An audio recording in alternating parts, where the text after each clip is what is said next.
guys, Work here. Welcome back to the bench. Today we've got the 1911 back out, and the reason that we've got the 1911 back out is because it's finally time to review some of the components on this thing.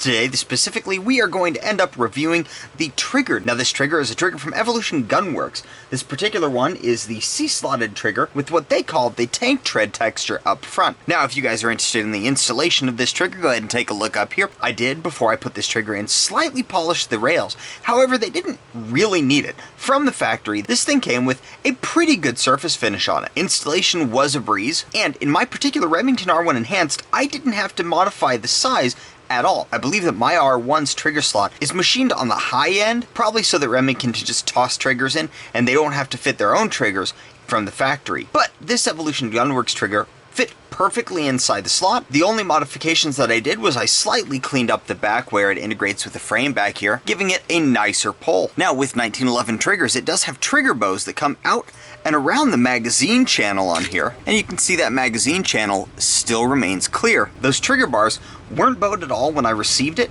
and the trigger itself has remained extremely steady. Now, this trigger does not have over travel adjustment. However, for me, that has not been an issue, as this particular 1911 doesn't have a whole lot of over travel to begin with. The overall trigger shape is a slightly less curved design, giving you a slightly longer trigger reach for your trigger finger. The cutouts on this trigger does give this trigger a unique look inside the firearm, as opposed to the standard 3-hole triggers that you see a lot, or the solid triggers. The trigger texture up front, which is their tank tread design, is an excellent shape. It's grippy in both directions and holds your finger well onto the trigger without being overly aggressive, causing rubbing. As far as trigger pull itself ends up, you've got a little bit of take up, followed by a nice crisp break. Now, most of the changes to the trigger pull itself actually happen due to hammer changes. Your trigger is going to be mostly the smoothness in the travel, as well as any reach differences or over travel. And as I said, this particular trigger does not have over travel adjustment. However, you can see overall travel on this trigger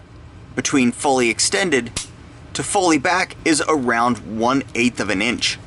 So really, not excessive travel on this trigger. Overall fit is nice and tight. It does not rattle in either direction, and installation was straightforward as with any other 1911 trigger. Now, this trigger can be had for around $32 on Amazon Prime. I'll have an Amazon associate link down in the description below on that, and I highly recommend this trigger. If you're looking for a simple upgrade with a slightly different take on a standard slotted trigger on a 1911, the Evolution Gunworks trigger is an excellent option. That's it for this time, guys. Remember, if you found the video useful, go ahead and like and subscribe down below. Ring that notification bell if you're looking forward to any upcoming videos. Remember, I appreciate every one of you. And until next time, do your research, get informed, and get to work.